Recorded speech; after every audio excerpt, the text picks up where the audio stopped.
meningkatkan semangat belajar bersama narasumber kita, yaitu Bapak Kepala Sekolah SMP Negeri 1 Mundu, Bapak Hermawan MPD. Halo Bapak. Halo juga. Selamat siang. Selamat siang. Gimana nih hari ini Bapak kabarnya? Alhamdulillah baik. Masih puasa semua kan? Masih Puasa, dong. alhamdulillah. Semangat nih. Walaupun bulan Ramadan, ya tetap sekolah, berangkat sekolah. Kita kan sebagai siswa mau tahu nih Pak, Ya. gimana sih pengalaman Bapak semenjak Bapak menjabat sebagai Kepala Sekolah SMP Negeri 1 Mundu? Dalam hal pengalaman. Pengalaman. Yang paling baik dan paling buruk. Oh, yang paling. Oh, yang paling buruk kita singkirin dulu kan Ramadan ya. Iya. Yang paling baik ya tentu seluruh siswanya baik-baik, pinter-pinter, rajin-rajin. Termasuk kita dong, Pak. Termasuk Melan sama Terus Amin. yang paling buruk enggak semuanya baik-baik semua. Sampai satu Mundu kan hebat, baik-baik semua.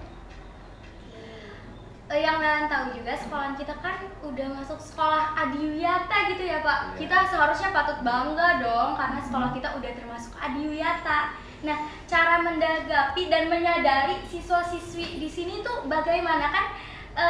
Ada beberapa juga yang menyadari bahwa buang sampah ke tempatnya itu benar-benar penting buat masa depan kita. Kan nggak mungkin kan kalau misalnya kita buang sampah ke saluran air. Masih ada juga beberapa siswa yang ngebuang sampah tuh ke saluran air. Jadi itu kan berpengaruh buat masa depan sekolah kita juga ya Pak. Betul. Jadi kita harus berupaya untuk meningkatkan kesadaran tentang pentingnya melakukan gaya hidup yang sehat. Antara lain salah satunya adalah membuang sampah di tempatnya. Nah, ini bukan cuma kewajiban daripada kepala sekolah, guru-guru, tapi juga seluruh siswa. Kalian juga harus terus-menerus mengingatkan teman-temannya jangan sampai membuang sampah sembarangan sehingga sekolah kita lingkungannya jadi bersih terus. Kayak gitu. Tercemar gitu ya Pak. Oke Pak, di bulan Ramadan ini kan lagi puasa gitu kan. Nah, sebagian teman sekolah saya tuh berangkat ke sekolah, tapi di sekolah bukannya belajar malah tidur gitu loh Pak. Iya. Itu- Ngantuk. Itu karena lapar juga gak sih? Iya. Bisa jadi kan ada yang nggak sahur tuh karena kesiangan atau enggak nggak dibangunin. Jadi tuh karena lapar terus ya udah tidur. Ya, nggak apa-apa. Yang penting kan tetap menjalankan kewajiban-kewajibannya. Kewajiban terhadap agamanya, berarti kan puasanya dijalankan. Tapi juga kewajiban untuk menuntut ilmu tetap juga harus dijalankan. Jadi kita tetap berangkat sekolah, walaupun sambil ngantuk-ngantuk ya nggak apa-apa. Nanti tinggal diingatkan, suruh cuci muka atau bagaimana supaya nggak ngantuk. Ya wajar, namanya orang berpuasa dalam keadaan yang lapar, ada ngantuk-ngantuknya nggak apa-apa. Yang penting semuanya bisa kita jalankan secara bersamaan seperti itu.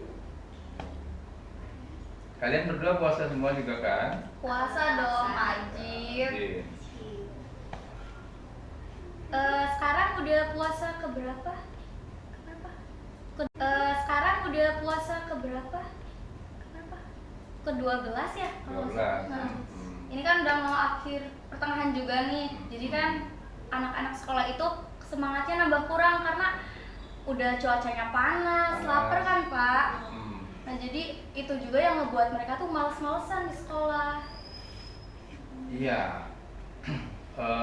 Jadi yang pertama harus diniatkan dalam hati bahwa kita itu harus selalu ingin giat belajar. Apa kan kita harus punya cita-cita. Sementara kalian sudah ada yang kelas 9, ada yang kelas 8. Itu kan berarti sebentar lagi mau kelulusan. Nah, untuk kelulusan berarti nanti harus lanjut ke SMA, SMK. Ini kan banyak yang harus dikejar cita-citanya. Nah, harus mengingat itu. Kalau tidak mengingat itu ya nanti jadi malas. Jadi harus hidup itu harus punya cita-cita supaya tetap semangat. Kalau nggak ada cita-citanya ya nggak tahu mau jadi apa, jadinya belajarnya juga nggak semangat. Hanya karena berpuasa aja masa kita nggak belajar rajin. Jadi cita-cita itu penting untuk masa depan kalian semua yang akan ke depan itu meneruskan bapak, guru-guru yang lain, presiden bahkan. Amin. Itu kan akan diganti oleh generasi kalian, generasi. Nah, sekarang generasi kalian harus lebih semangat belajarnya. Gimana mungkin memimpin negara, memimpin misalnya sekolah, memimpin suatu daerah dari generasi yang belajarnya tidak semangat. Gimana nantinya coba? Kan harus lebih semangat. Kira-kira begitu. Nah, oleh karena itu sebaiknya sih kalian itu sering ngobrol dengan orang tua. Orang tua itu ingin menyekolahkan anaknya kemana. Kalian juga harus menyampaikan keinginannya mau belajar kemana setelah ini. Jadi kalau sering ngobrol dengan orang tua, akhirnya ada kesepakatan supaya belajarnya lebih semangat lagi. Kalau orang tuanya atau orang tuanya jarang ngobrol, kamunya. Jadi Melan juga mau nanya nih, kan sekarang kan Melan sama Kak Kusno juga termasuk dari Gen Z ya? Iya, Gen Z. benar. Jadi kita kan pasti dikit-dikit HP nih. Kalau sekolah, sekarang kan sementara sekolah kan nggak boleh bawa HP ya Pak? Karena kita juga nggak bisa jauh dari HP, jadi hidup kita kayak terbergantungan ke HP gitu loh. Kasihan, ya. Jadi kalau hidup tanpa HP kayak ya Allah, HP ada yang ngechat gak ya? Dia on gak ya? Ya gak sih? Aduh, Dia siapa tuh? aduh, ada deh. Jadi menurut kalian perlu bawa HP enggak? Oh enggak sih. Cuma kalau misalnya nggak bawa HP, jadi ada sisi negatif sama Sisi positifnya gitu, Pak. sisi negatifnya sih menurut Melan, ini menurut pendapat Melan ya Pak, jangan disalahin. Ini menurut pendapat Melan, sisi negatifnya itu lebih banyak daripada sisi positif. Karena kan zaman sekarang itu banyak konten-konten yang menurut Melan tidak pantas dipertontonkan, apalagi sekarang anak-anak di bawah umur sudah dikasih HP sama orang tuanya. Itu kan bisa berakibat fatal tuh Pak, kalau misalnya si anak itu tertarik untuk mencoba hal yang tidak sepantasnya dicoba, itu kan pasti sangat-sangat menyayangkan sekali masa kecilnya hanya dipakai dengan hal-hal yang seperti itu. Kusno gimana? Sama sih menurut aku ya. Emang sisi negatifnya emang lebih banyak ya. Kayak ya jadi ketergantungan HP gitu, dikit-dikit HP gitu. Ketergantungannya. Iya. Dikit-dikit HP, apa-apa HP. Iya. Jadi kita nggak bisa hidup tanpa HP Iya, gitu ya. benar. Jadi tetap galau kalau kayak gitu. Itu galau banget Pak, apalagi kalau misalnya itu seharian nggak megang HP, terus ada yang ngechat tuh langsung. Kira-kira kalau hari Minggu kan mal nggak sekolah, nah itu bawa pakai HP dari jam berapa Itu, sampai jam berapa? aduh, apalagi sekarang puasa ya Pak, sahur juga harus HP. Terus bangun tidur pokoknya yang dicari pertama itu HP. Berarti 24 jam. Ya, nggak Iya 24 juga sih. Iya. jam juga. Iya kan, berarti kan ini dibawa tidur HP-nya. Enggak. Ditaruh di mana? Ditaruh di ruang TV, HP-nya tidur di kamar. Oh gitu. Dicas kan. Itu kan dicas. Memang nggak ada di kamar casannya? Nggak. Nggak ada. Nggak dikasih colokan, biar nggak begadang gitu. Oh benar kayak gitu. Itu betul orang tuanya. Jadi ya pada dasarnya kan kalian sudah bisa menjawab sendiri kan. Iya. Kenapa sekolah, khususnya sekolah kita tidak mengizinkan anak membawa HP. Jadi karena sebagian besar berarti ya, sebagian besar anak-anaknya belum bisa bertanggung jawab pada dirinya sendiri, terutama pada gadget itu, pada HP. Harusnya boleh pakai HP, tapi pada saat yang benar, yang tepat boleh dipakai. Tapi kan kenyataannya enggak, benar enggak? Lagi belajar, Terus tiba-tiba main game tuh. nah, Apalagi main game. volumenya Nah, Banyak. gurunya sedang ngajar, lagi nulis, lihat ke belakang anaknya lagi gini semua, berarti nggak belajar kan? Nah kalau di sekolah aja nggak belajar, kira-kira di rumah belajar nggak? Enggak. Hah? Belajar aja enggak, apalagi beribadah kan Pak. Nah, jadi banyak sekali sepertinya siswa-siswa kita, teman-teman kalian itu belum bisa bertanggung jawab kepada dirinya sendiri, terutama berkaitan dengan HP ya, dengan gadget. Oleh karena itu, sebagai alat pengendali sih sebenarnya untuk mengendalikan. Jadi kalau ada waktu 24 jam, sekolah cuma 6 jam ya, 7, 8, 9, 10, 11, 12, 13, 14, kalau 6 jam sampai jam 1 doang. 6 jam setengah. Iya. Nah, kita sekarang Itu bahas sisi anaknya nggak pegang HP dulu 6 jam atau 6 jam setengah. Sisanya silakan, mungkin kalau di rumah orang tuanya larang nggak? Enggak juga kan.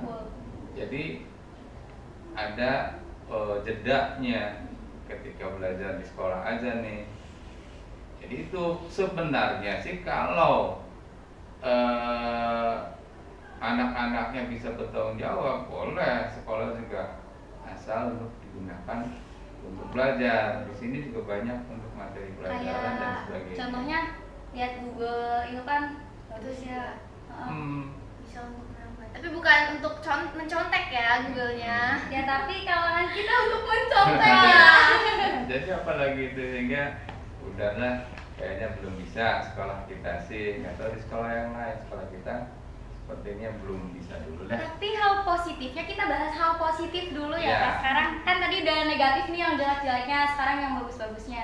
Yang bagusnya itu sebelum gak boleh bawa HP, sebelum bawa HP, waktu boleh bawa HP itu kan siswa-siswi itu kalau di kelas terlalu fokus gitu sama yang namanya HP.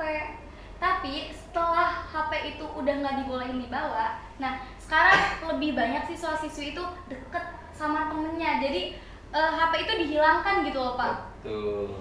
Jadi sekarang ngobrolnya langsung ya, Iya. tidak lagi masing-masing Apalagi sibuk gitu sama gadget kalau di dengan kelas. dirinya sendiri. Sekarang ngobrol beneran ngobrol. Gitu. Ya bisa gibah, bisa Jadi ngobrol.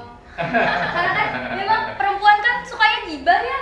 Iya. Kalau misalnya gak gibah, kayaknya sehari gak gibah, kayaknya kering deh. Ya jangan gibah, yang lain aja ngobrol. Tapi gibahnya yang baik-baik ya, biar Jadi nanti kebaikan. ke depan nanti ngobrol ini juga dilanjutin yang bagus. Ini kan bagus, positif, yang baik. Kegiatan seperti itu lanjutin dengan teman-teman yang lain. Cerita tentang pelajaran. Jadi belajar tidak harus kaku di dalam kelas, ilmunya harus didapatkan dari guru. Belajarnya seperti itu. Dengan ngobrol begini, muncul materi pelajaran, itu sudah belajar. Masing-masing menyampaikan pendapatnya, itu sudah luar biasa belajar. Jadi ini dilanjutkan, bagus. Cari tema-tema yang berkaitan dengan belajar, dan orang-orangnya atau anak-anak yang diajak ngobrol di sininya juga tertarik gitu. Sehingga mereka mengeluarkan apa sih belajarnya, kesulitannya apa, dan materi ini apa misalnya, kayak gitu. Ada lagi misal satunya yang lebih menguasai materi, nah menjadikan sharing lebih bagus. Ini gimana cara belajarnya bisa? Nah, itu seperti itu, akan kedepannya lebih baiknya seperti itu.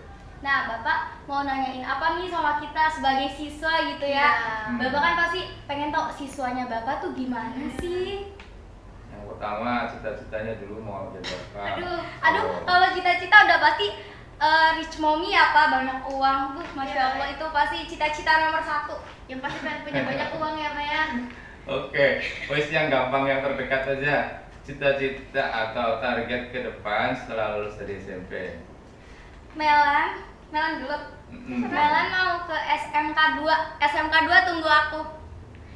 Kalau aku ini ya, aku dari SMP mau lanjut ke SMA 3. Kalau terima aku ya SMA 3. Kalau kita masuk ke SMK SMA yang kita impiin ya. Iya, Kayak apa yang maksudnya kita inginkan gitu. SMK sama SMA itu bener-bener ya Allah idaman. Kenapa Masukin begitu? ya, Pak? Iya dong, didaftarin. Iya, kalau Pak. Didaftarin, itu pastilah. Enggak. tugas sekolah kita mengantarkan seluruh siswa-siswinya untuk lanjut belajar sampai ke perguruan tinggi kalau perlu harus gitu, karena kalian semua pendidikannya harus lebih tinggi daripada orang tuanya gitu misalkan, sehingga ada kebanggaan dari orang tua, sekolahnya juga ikut bangga.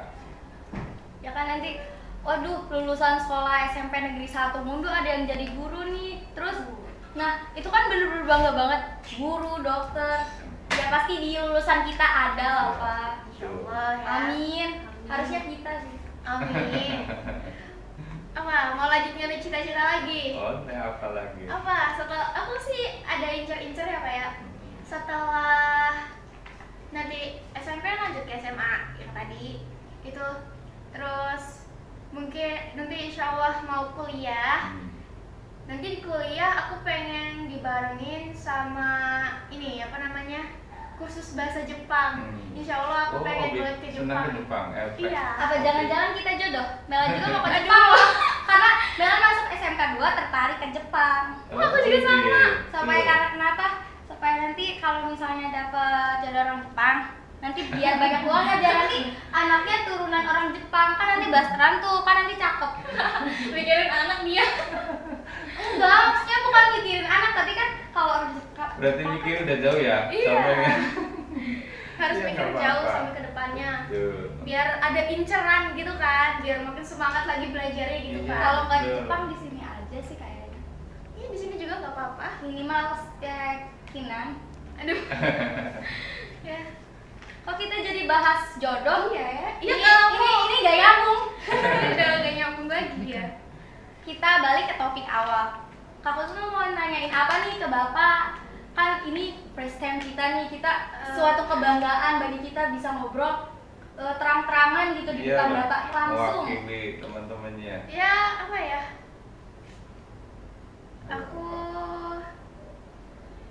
nggak itu apa-apa lagi sih, soalnya sekolah di SMP ini tuh aslinya itu sekolah di SMP ini tuh bukan keinginan aku kan, dan keinginan orang tua, tapi setelah Emang masuk kenapa dulunya?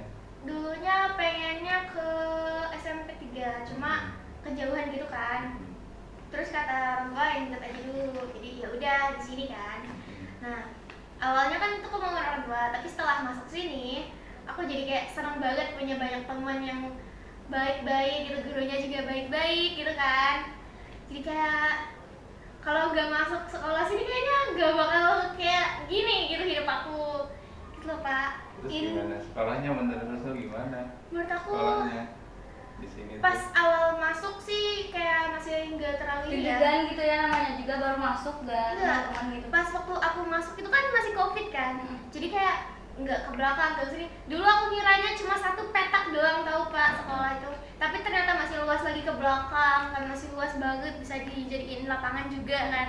Sekarang juga udah ada lapangan 2, dulu kan lapangan cuma 1, sekarang ada 2.